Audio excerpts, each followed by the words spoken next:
Almost 3 years into the pandemic, The education sector is at a crossroads. Tuloy na po tayo na magsimula tayo mag-transition to 5 days in-person classes. We have a plan for full face-to-face by November. with safety and quality at stake. Gusto natin regular yung counseling dun sa mga unvaccinated. Hinihikayat talaga po natin na mapag-vaccinate. The estimate has actually been a learning loss almost equivalent to the 2 years of not going to school. When our senior high school graduates graduate, they're still unemployed. It's a clear and present threat, and the call to action is for all. Huwag nating kalimutan na matagal na tayo nasa krisis, matagal na tayo merong education crisis. This is a CNN Philippines special presentation. COVID-19 addressing the education crisis.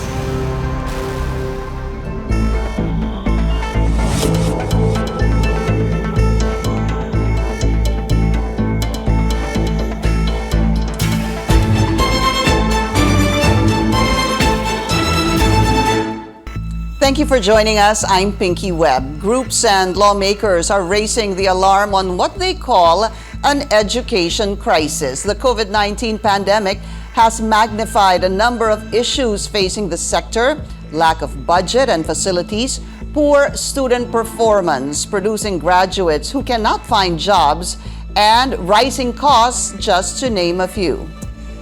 No less than President Ferdinand Marcos Jr. himself recognizes these problems. In his inaugural address, the president vowed educational reforms to prepare future generations for more and better jobs, because economic development hinges largely on human capital investment in its early stages. Welcome to the CNN Philippines special presentation. I'm Paolo Abrera. All is set for school year 2022 to 2023 beginning August 22nd with full 5-day in-person classes scheduled for November 2nd. President Bongbong Marcos reiterates the importance of holding face-to-face learning while calling for wider COVID-19 vaccine coverage among students. Our AC Nichols reports. 8-year-old Ethan Munoz is among millions of students heading back to public school. He prepares the daily essentials to bring in class. Tumbler o kaya po bag, o kaya lapis, o kaya po ballpen, o kaya po papel, alcohol po, tsaka mask. Ethan is fully vaccinated. His mom, Mary Rose, trusts this will give him the protection he needs against COVID-19. There is still a raging pandemic, but Mary Rose believes in-person learning is worth the risk. Face-to-face po talaga. Kasi iba pa rin yung turo ng mga teacher talaga eh. The August 10 official tally shows more than 18 million elementary and high school students have enrolled in public schools. The Education Department says full face-to-face classes are happening in November, despite rising COVID-19 cases and appeals from some stakeholders to still allow distance learning. After October 31, which mandatory po talaga yung in-person. Now, as to the exceptions, again, they will be limited to highly exceptional cases, and we will determine that during the transition period kung at sino-sinong schools yung magpa-fall into that exception. Grade 10 student Alyssa Agresor tells CNN Philippines she is nervous about going back to in-person classes. She is transferring from private to public school, where there are more students in a classroom.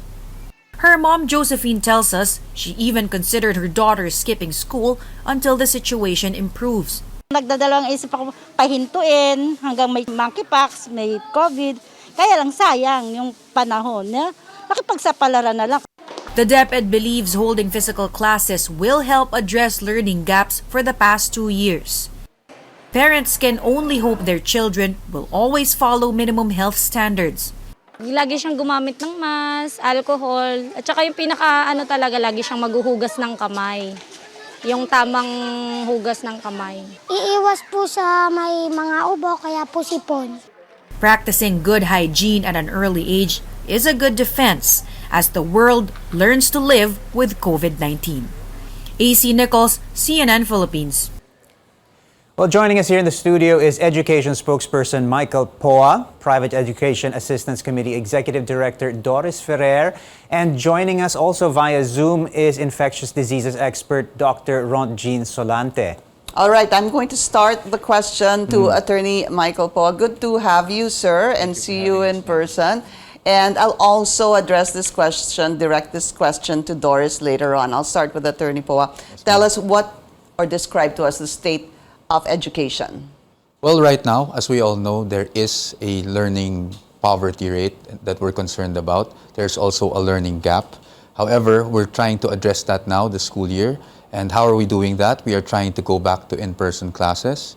We are trying to identify schools where we have high resource gaps in terms of infrastructure. We are also looking at, we have already instructed our regional offices, our schools division offices, and the schools themselves to come out with a highly contextualized learning recovery plan so that we could study this as part of our review of the K-12 curriculum. All right, let me go first to Doris. Doris, can you describe to us the state of education? I completely resonate with Attorney Poa. The document that came out from World Bank very recently talked about the learning poverty and that we are at the bottom. But we should realize that this did not happen overnight. The first sentence in the report actually talks about this situation being present pre-COVID. All right. Well, I guess, the pandemic obviously complicates the matter further, trying to sort of catch up to where we need to be. Let's ask Dr. Ronjin Solante to weigh in on this issue. How did the pandemic impact the health of our children? It's a bit of a broad question. Perhaps we can start with the big picture and sort of, place it in context of the pandemic. Yeah, thank you, Paolo. This variant of concern now that we're facing, especially the BA5, and we also have the BA4, is highly transmissible. And if you look at data, even if you're vaccinated, there's still a possibility that you can get the infection.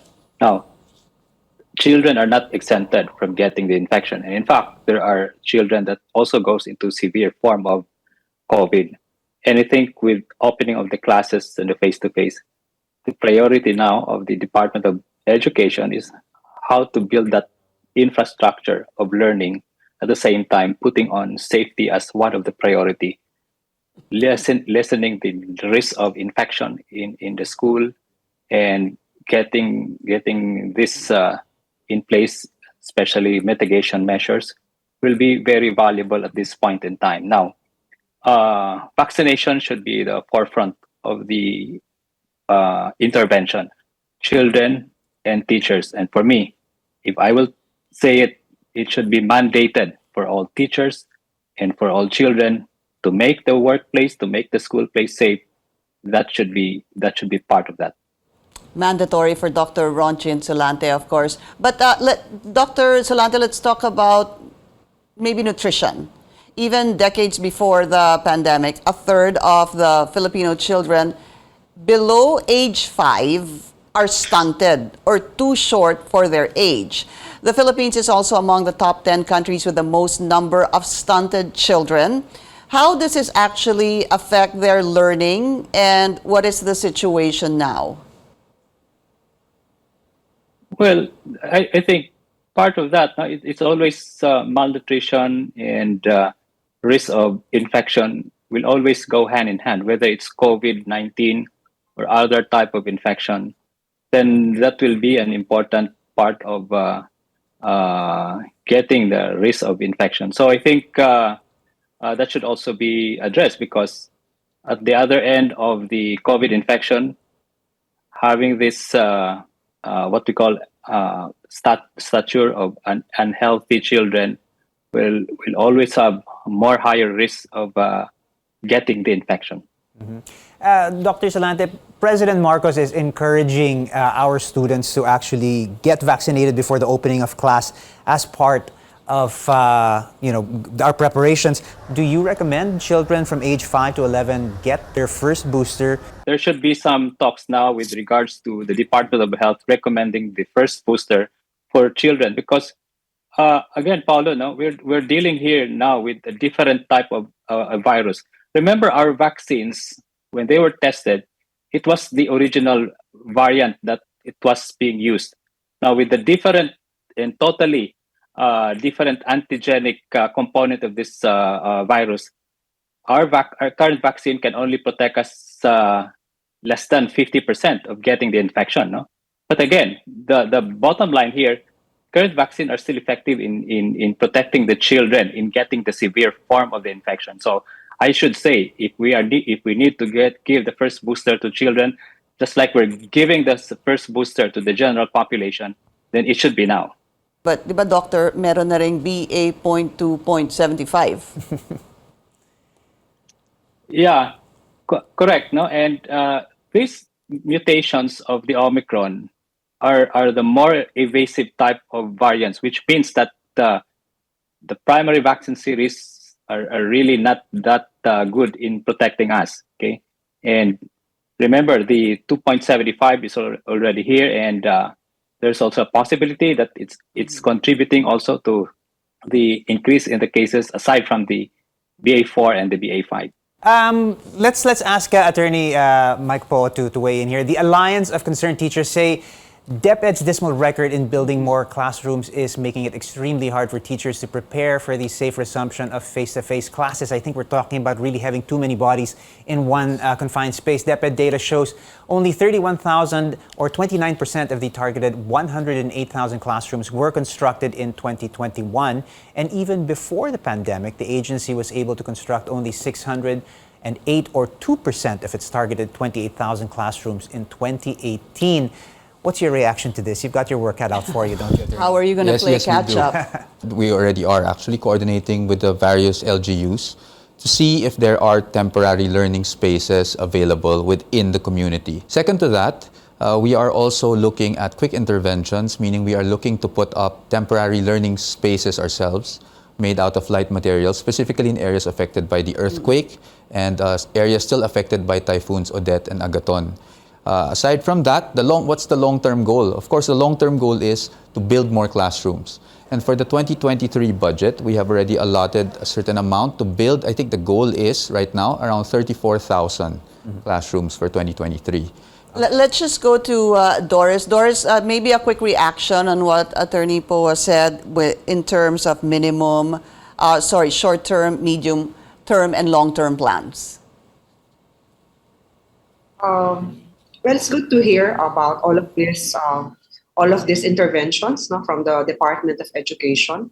But some of the things from private ed side, no, we actually saw a decline in enrollment in the private schools, and some students, about 900,000, no, from a previous 4 million that we had at K-12 in school year before COVID, 19-20. We're now down to 3.1 million, school year 21-22. What does that mean? We've actually always said that the private schools want to complement the public school system, and that the more students migrate to the public schools from the private schools, it will burden the Department of Education. There are subsidy programs that are institutionally owned by DepEd. This is ESC at the elementary level, and the voucher program. And these were actually meant to complement the public school system by ensuring that there's government support even for students who are enrolled in private schools. So this is one area that also will have to be looked into. Instead of just thinking of building classrooms, it's also possible that we expand these programs, because there are classrooms or seats in private schools that can be utilized as well. That are vacant. Yeah. And then second, the private schools, we're looking at, say, DO34, which provides that for the first 2 quarters of the school year, we can actually use, other than in person, we can do blended and online. And for the last 2 years, many of our schools, in the very recent survey that we did, actually use modular distance and online distance learning. And this actually does not mean, that we have to build more classrooms, and that we're able to manage the number of students in person, because some are actually doing asynchronous or synchronous online distance modules, or those which are using, say, blended.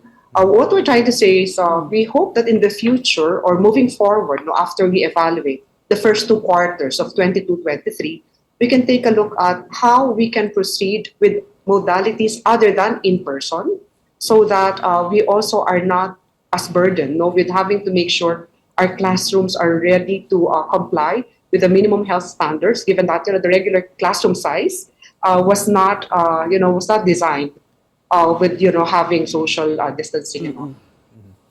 Well, maybe, Attorney, you Yes, want to say something to totally, that? I do agree. Complimentary naman eh, Yes, di ba? I do agree with Ma'am Doris. In fact, in the earthquake-stricken areas, we are also looking at enforcing or implementing rather yung ating modular learning.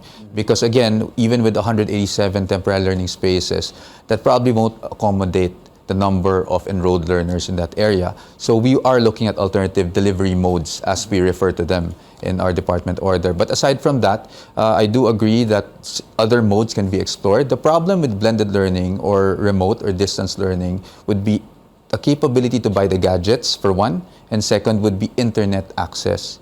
And that's why we are also coordinating with DICT to fortify internet access nationwide so that we can explore and implement these other measures. We have a question here for Doris and Attorney here. What did the pandemic reveal about the education system in terms of weaknesses and strengths and opportunities, if any? Well, the pandemic, for one, it really exposed our capabilities to have distance learning, for example. It exposed our weaknesses in terms of interconnectivity, internet connection, and especially it exposed those areas that are geographically isolated, because then they weren't able to implement these things, these remote learnings. And that's the why. strength and that's the weakness as well. Yes, yes. Yeah. And so right now, that's why we've realized that, and now I think it's time to really have an interagency coordination to sort of bridge the gap for our learners. And that's why we were really trying to implement in person, because there are a lot of students in the last 2 years who haven't really continued learning. That's why the gap sort of broadened. To Doris, same question. Opportunities, strengths, and weaknesses because of the pandemic vis-a-vis the education system. I think everything was just so aggravated that we just need to focus on this. And you're correct. We all have to respond like whole of nation, no, to this crisis. What it revealed was that it has been a steady decline, and that the solutions that we have taken have not been very effective. The K-12 program, which was implemented in 2016, first grade 11 happened in 16-17. And then after 4 years, they're hit by COVID. There's a review is necessary in order to find out where we are in terms of birthing the K-12 program. And everything that we say about 21st century teaching learning, and we're not even ready with integrating technology in the teaching learning process. It's really a lot. But the focus now on education, that to me is already an opportunity. So we just have to get things going in an accelerated pace, I would imagine. Well, there you go. Okay, well, we'd like to say thank you to our guests, Private Education Assistance Committee Executive Director Doris Ferrer, and infectious diseases expert Dr. Jean Solante, education spokesperson Michael Paul will join us again later in the program. Don't go anywhere, Attorney. We'd like to talk to you some more. You're watching a CNN Philippines special presentation. Coming up, let's zero in on the main participants of the education system, the teachers and the students. We'll be taking a short break. Stay tuned.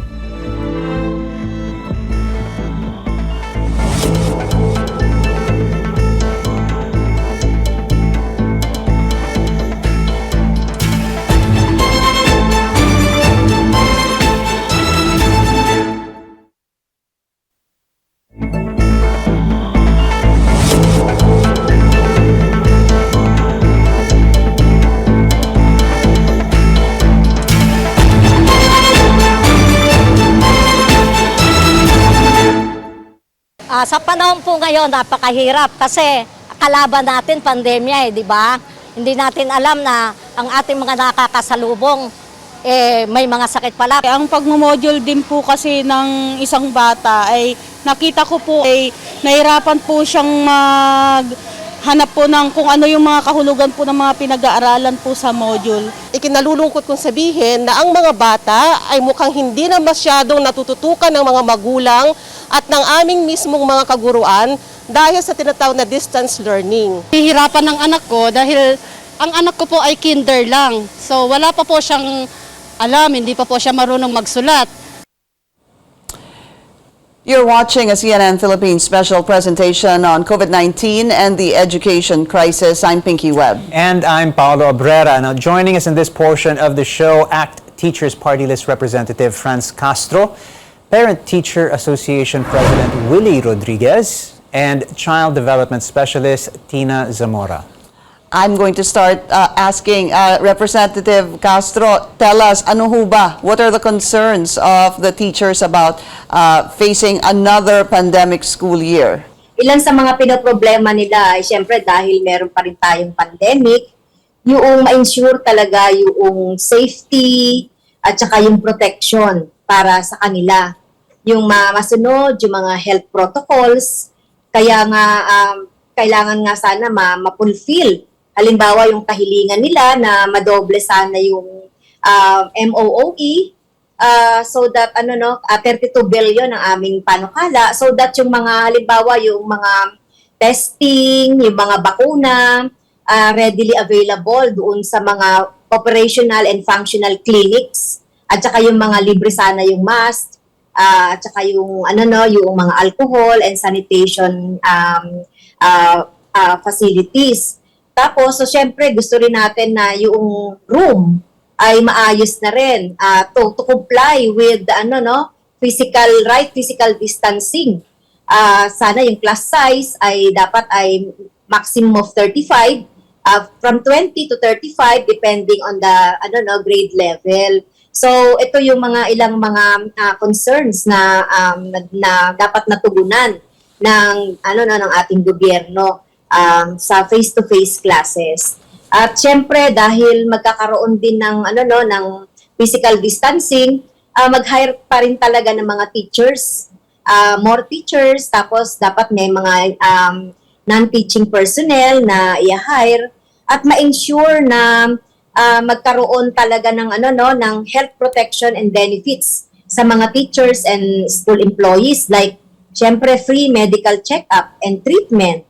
15 days sick leave kung magkakasakit at saka yung hardship allowance. So yan yung mga ilan na mga gusto ng teachers kaugnay dun sa face-to-face classes. Medyo mahaba-haba ang listahan natin, Representative. Well, really, I think we're all... Oo nga po eh. Because the teachers will naturally not only just be teachers, they'll be taking on the burden also of, making sure that these health protocols are followed amongst the students. I want to jump to Mr. Rodriguez here. Sir, what have been the struggles faced by parents and students during this pandemic? Hirap na kami nung nagkaroon ng yung ating online learning and then from face-to-face, ito yung aming inaasahan na para ma-resolve yung aming kakulangan ng ating mga bata. Sa teachers naman, ang aming talagang dito, yung PTA is the one who's going to help with the teachers. Almost 1 million PTA leaders na makakatulong sa ating 800,000 teachers na nandun sa frontline. So, if we can empower them, educate them to do their duties, responsibilities as school partners and teacher partner, maganda po magiging resulta niyan.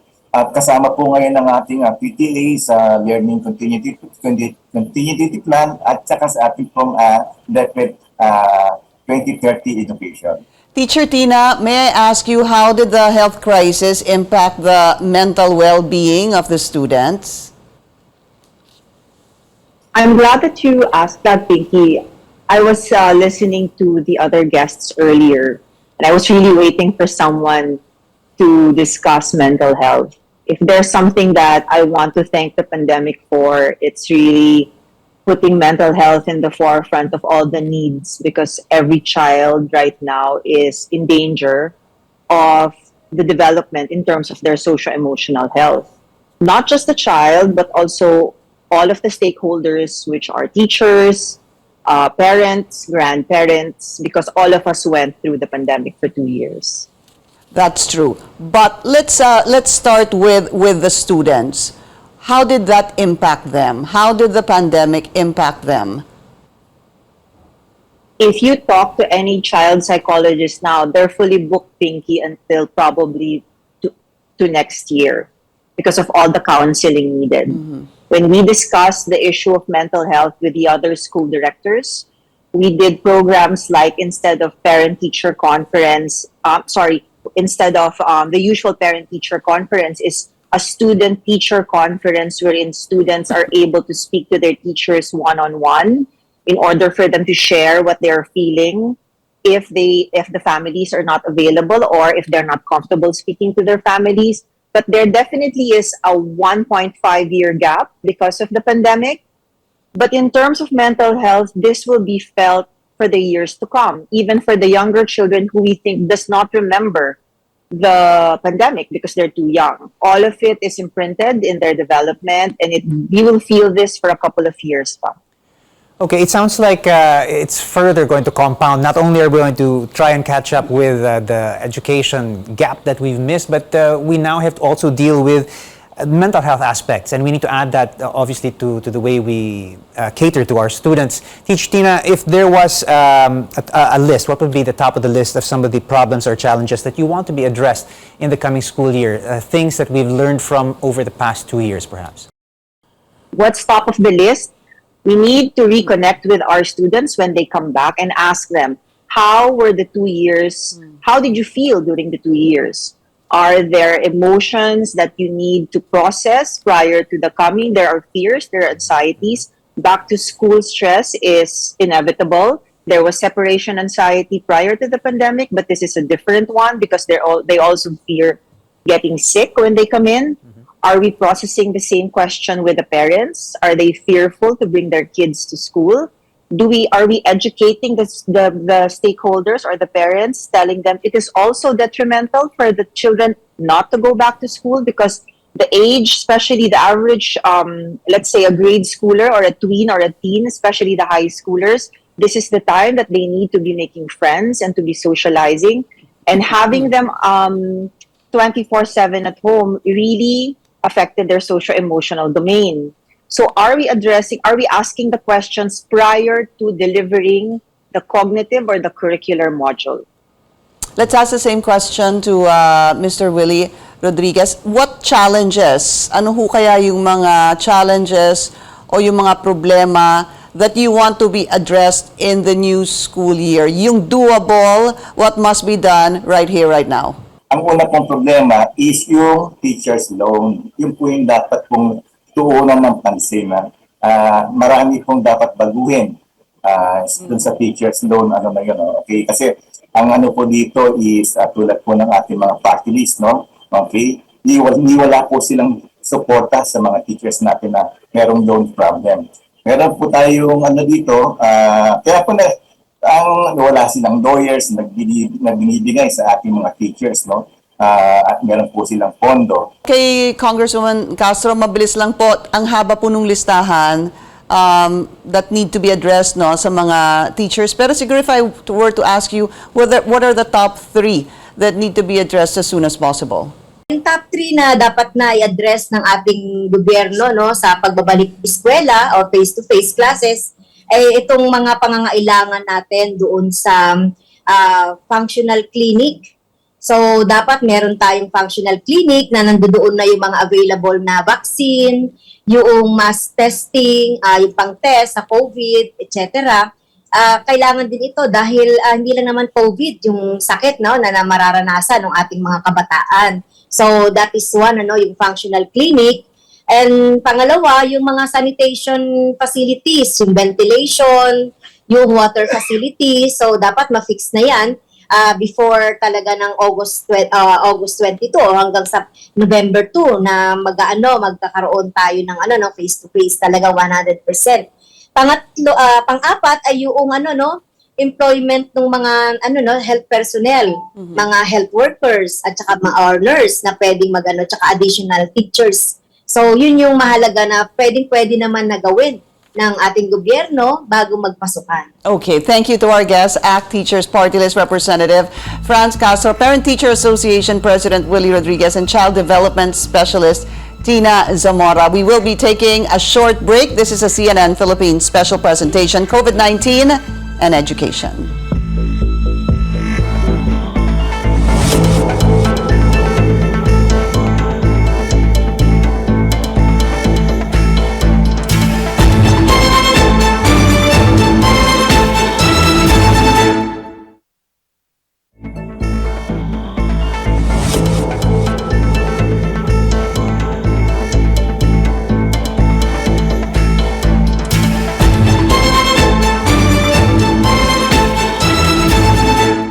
You're watching a CNN Philippines special presentation, COVID-19 addressing the education crisis. I'm Pinky Webb. And I'm Paolo Abrera. Now, still here in the show is education spokesperson Michael Poa, and joining him now is House Basic Education Committee Chairperson and Pasig Representative Ramon Romulo. Okay, Great to have you both. Congressman, Yes, nice to see you again after a while. Let's start with Attorney Poa. Again, we heard the concerns of students, teachers, even parents. So we were asking, Paolo and I were asking them what are their most pressing concerns, which are doable for now. Well, the facilities that Congressman France brought up, the facilities. So right now, we already have downloaded a supplemental MOOE, which is a supplemental budget to the schools nationwide.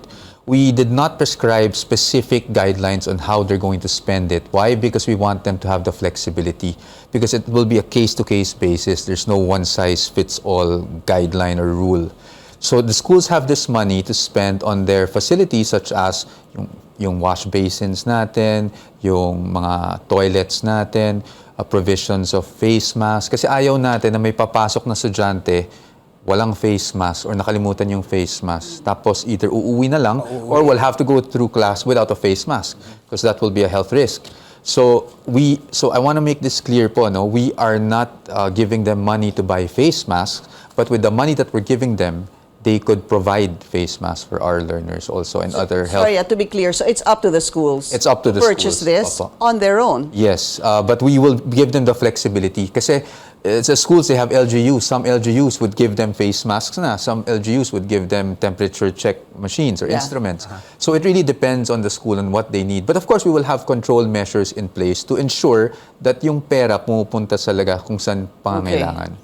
Kasama ba dyan ang, there was a call out for a functioning clinic for, have we talked about the possibility of actually administering vaccines in schools? Is this part of what's on the table? Yes, sir. Right now, our regional offices are coordinating with their counterparts naman dun sa DOH because sila talaga yung primary agency for that. We are asking them to help us to launch counseling sessions for the unvaccinated and mobile vaccinations for those who will agree or who that we're able to convince to actually get vaccinated. So that's something that we're already doing right now.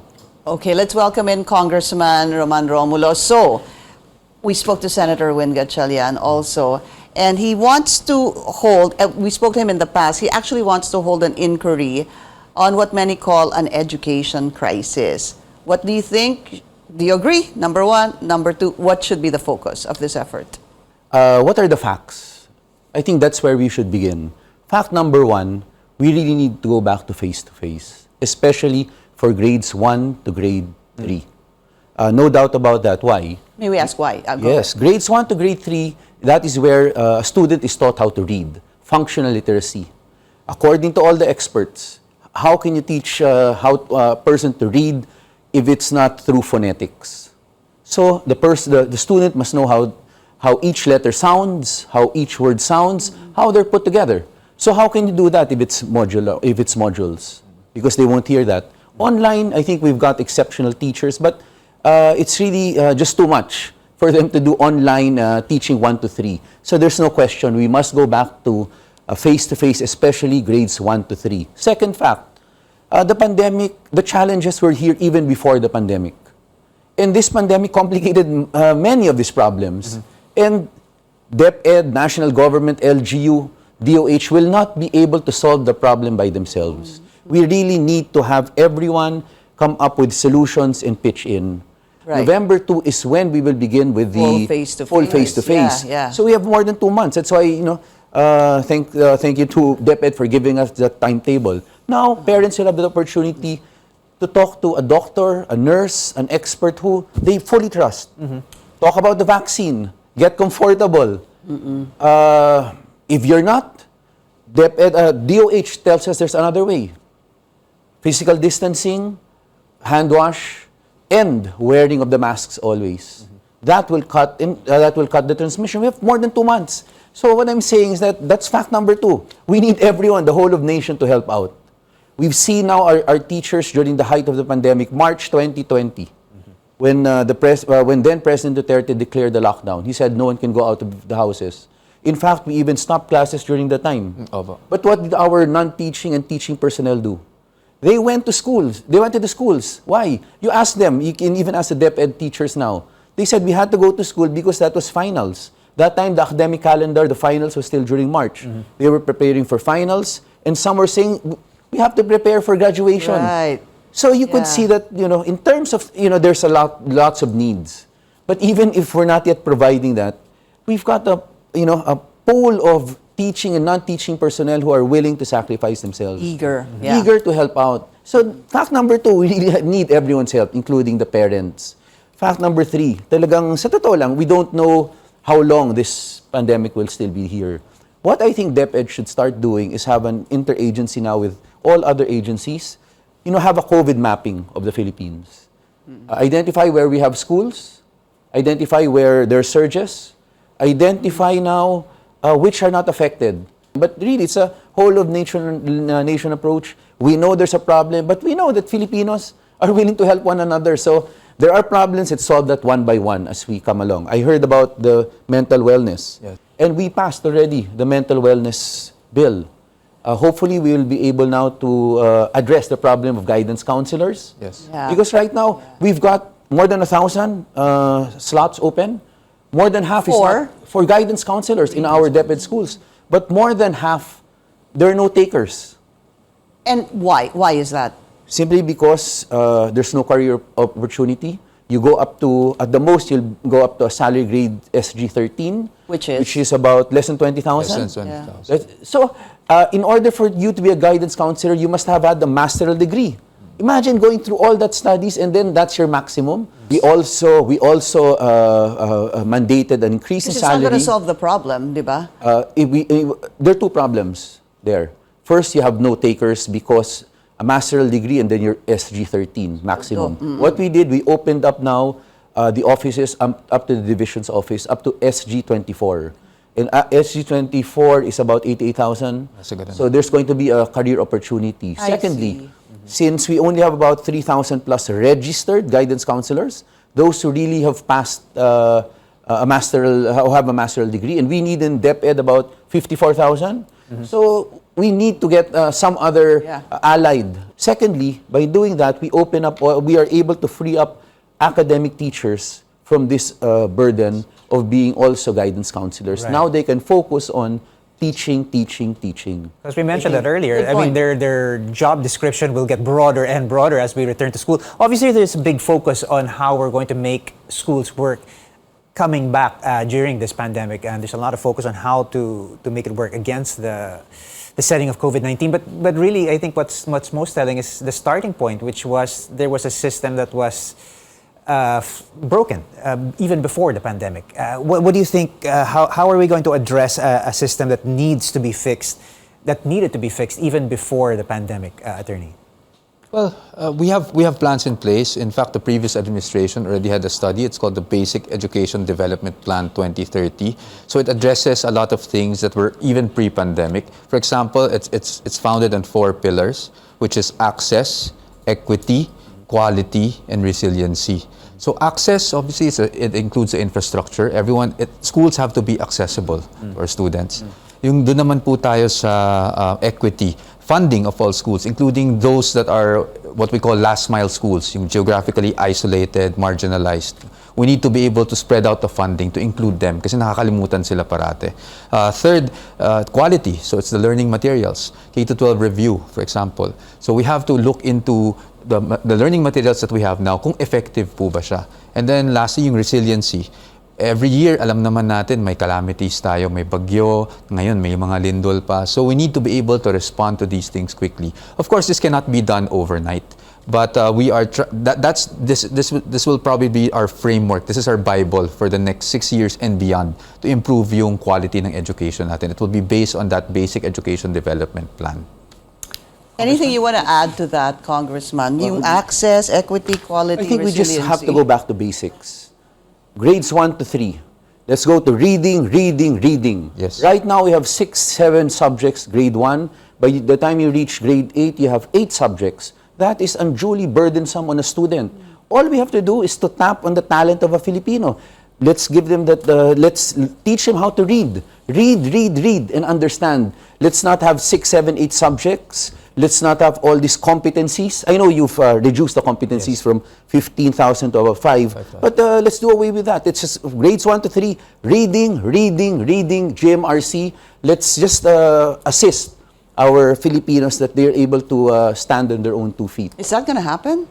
Hopefully. Tama po yun. No? I totally agree with, of course, a good congressman. And in fact, right now, in our Brigada Eskwela, we also have this Brigada Eskwela Plus. What's that? So Brigada Eskwela, usually, paghahanda lang po yan before we start the school year, painting, minor repairs of classrooms. Linis, But Brigada Eskwela Plus will be an year-round event, and we will have yung tinatawag nating bawat bata bumabasa because we really need to focus on reading. So may mga after-school programs yan that we will have tutors, we will have accredited teachers to help them dun sa pagbabasa because that's learning poverty. Really, the problem there is we have students age 10 or learners age 10 that can't even read or understand simple phrases. Yun ang ibig sabihin so that's ng something, learning poverty. Opo, yun po talaga yung gap natin sa ngayon. And that's something we are looking to really address. Okay. All right. Well, it's been a very lively discussion so far. We'll be taking a short break. This is a CNN Philippines special presentation, COVID-19, addressing the education crisis.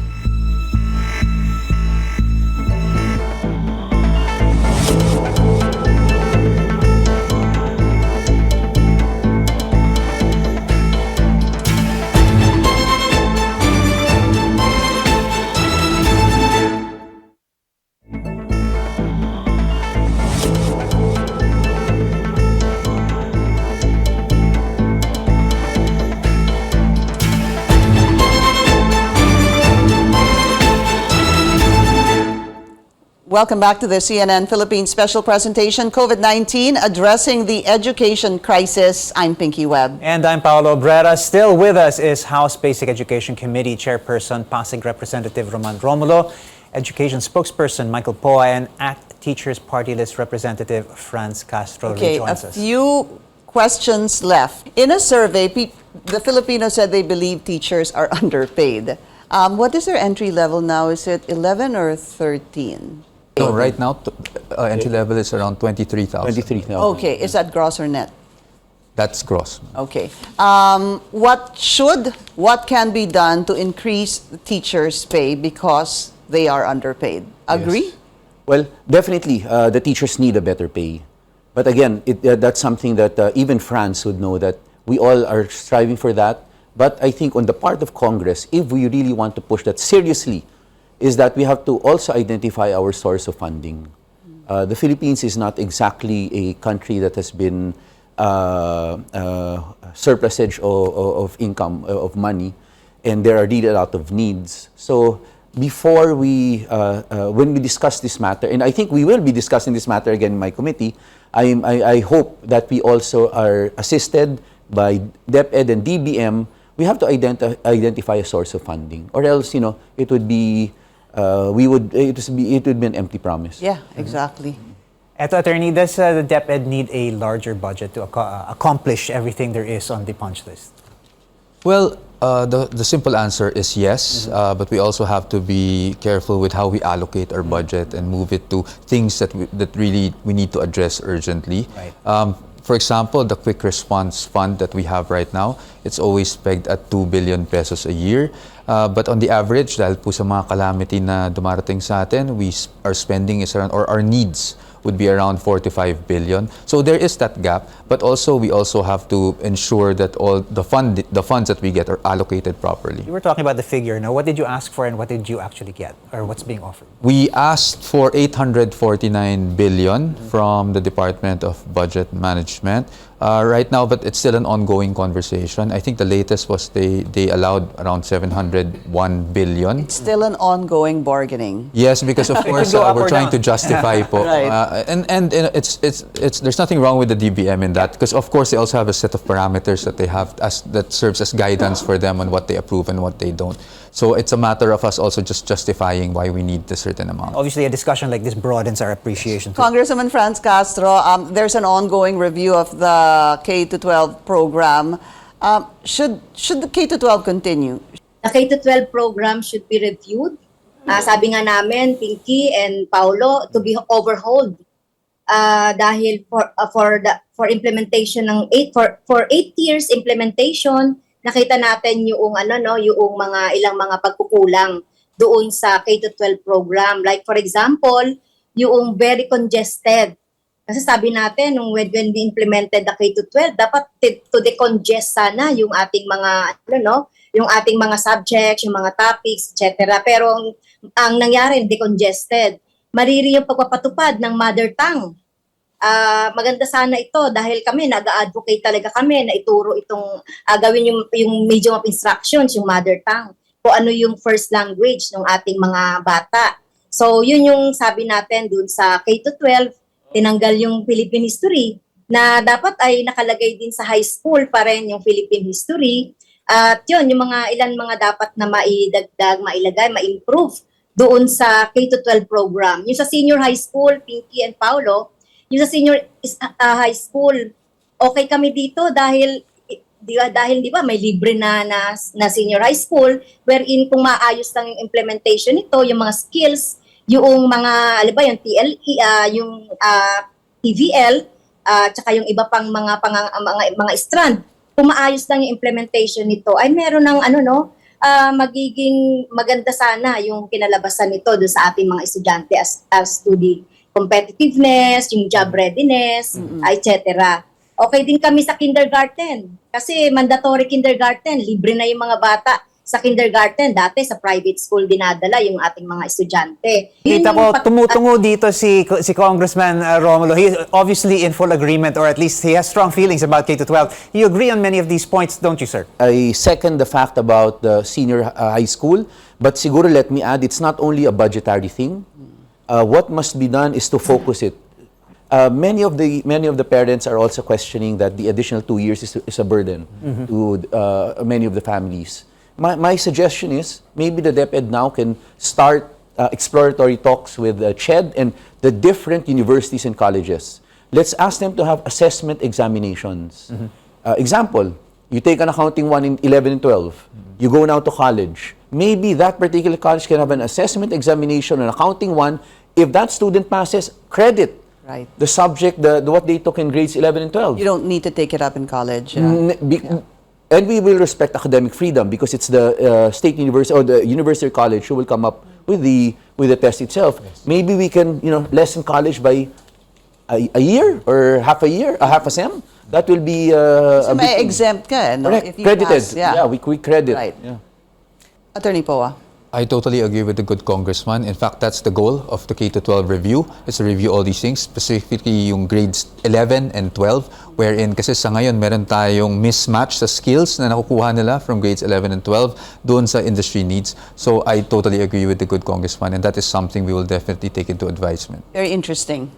Well, it has been a fantastic discussion. Thank you. To gentlemen, of course, our guests who joined us online, thank you so much. And thank you all for joining us in this COVID-19 and Education Special. I'm Paolo Abrera. And I'm Pinky Webb. You're watching CNN Philippines.